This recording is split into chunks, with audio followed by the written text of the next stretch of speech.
Hi, today we will sequence a metagenomic sample using the MinIon from Oxford Nanopore. The MinIon is an easy-to-use and portable platform that has been used to sequence many different samples. For today's task, we will need to use the rapid PCR barcoding kit and the flow cell kit. Assemble the MinIon and check your flow cell. The first step before sequencing is to check the flow cell. For this task, we have to set up the MinIon, the flow cell, and the host computer. In our case, we will also use the MinIT. The MinIT will allow us to perform the sequencing and the base calling simultaneously. Plug in the MinIT to the power source. Connect the MinIon to the MinIT using the USB cable. Insert the flow cell into the MinIon and close the lid. Once the flow cell is plugged into the device, we can open the MinNo software in the computer. Select the option Check Flow Cells and press Start Test.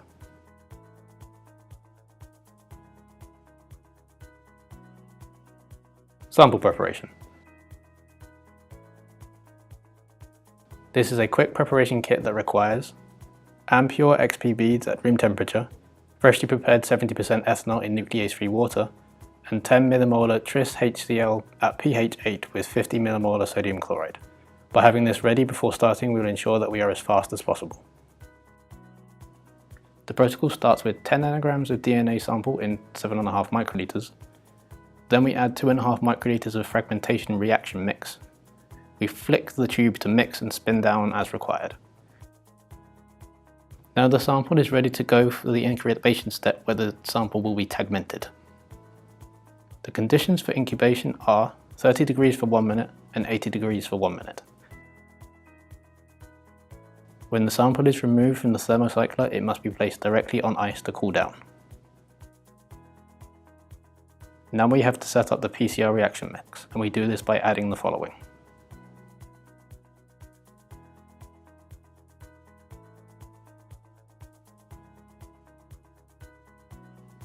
In this step, we are barcoding and amplifying the fragmented DNA. You will then amplify using the following cycling conditions.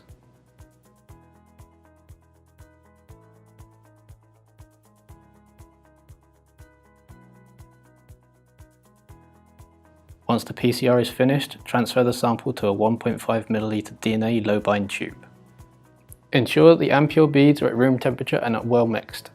Poorly conditioned Ampure beads will compromise the following steps and therefore the quality of the library. Add 60 microliters of Ampure beads to the reaction and mix by gently pipetting up and down. Incubate on a Hula mixer for 5 minutes at room temperature. Here we will ensure that the amplified barcoded DNA will bind to the magnetic beads. Briefly spin down the sample and pellet it on a magnet. Once the eluate is clear and colourless and while the tube is on the magnet, use a pipette to remove the supernatant without disturbing the beads. It's important to keep the sample on a magnet. Wash the beads with 200 microliters of freshly prepared 70% ethanol without disturbing the pellet. Remove the 70% ethanol using a pipette and discard. Repeat the washing step once more. Pipette off any residual ethanol.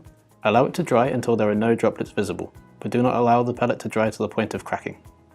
Resuspend the pellet in 11 microliters of 10 millimolar tris HCl, pH 8 with 50 millimolar. Remove the tube from the magnet, incubate for 2 minutes at room temperature.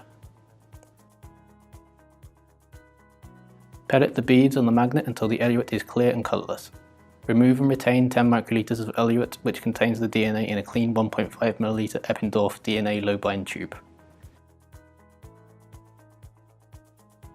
Quantify 1 microliter of the eluted sample using a qubit fluorometer.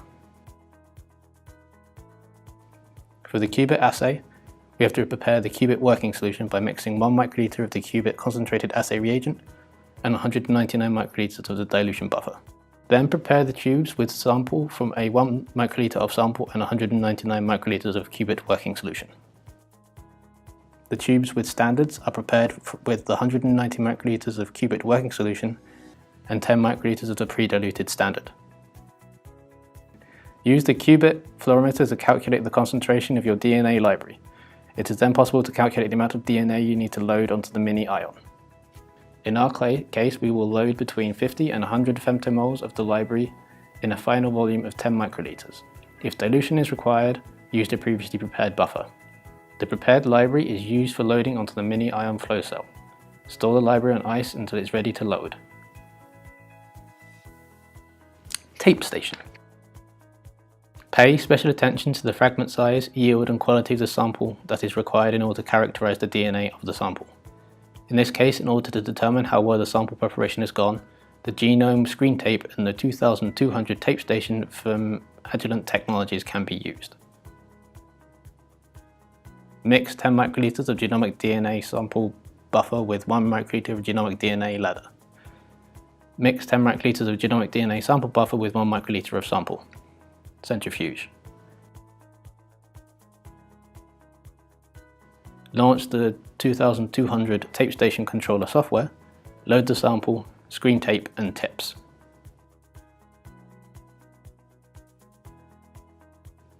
Start the analysis. Priming and loading the spot-on flow cell. Thaw the sequencing buffer, loading beads, flush tether and 1 tube of the flush buffer at room temperature before placing the tubes on ice as soon as thawing is complete. Mix the sequencing buffer and the flush buffer tubes by vortexing. Spin down and return to ice.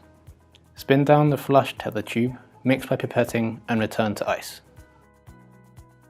Open the lid of the nanopore sequencing device and slide the flow cell's priming port to cover clockwise so that the priming port is visible. After opening the port, check for small bubbles under the cover. Draw back 20 microliters to remove any bubbles. Set a P1000 pipette to 200 microliters and insert the tip into the priming port. Turn the wheel until the dial shows between 220 to 230 microliters, or until you can see a small volume of buffer entering the pipette tip. Prepare the flow cell priming mix. Add 30 microliters of thawed and mixed flush tether directly to the tube of thawed and mixed flush buffer, and mix by pipetting up and down. Load 800 microliters of the priming mix into the flow cell via the priming port, avoiding the introduction of air bubbles. Wait for 5 minutes. Thoroughly mix the contents of the sequencing buffer and the loading buffer by pipetting. Gently lift the spot-on sample port cover to make the spot-on sample port accessible. Load 200 microliters of the priming mix into the flow cell via the priming port, avoiding the introduction of air bubbles. Prepare the library for loading in a new tube.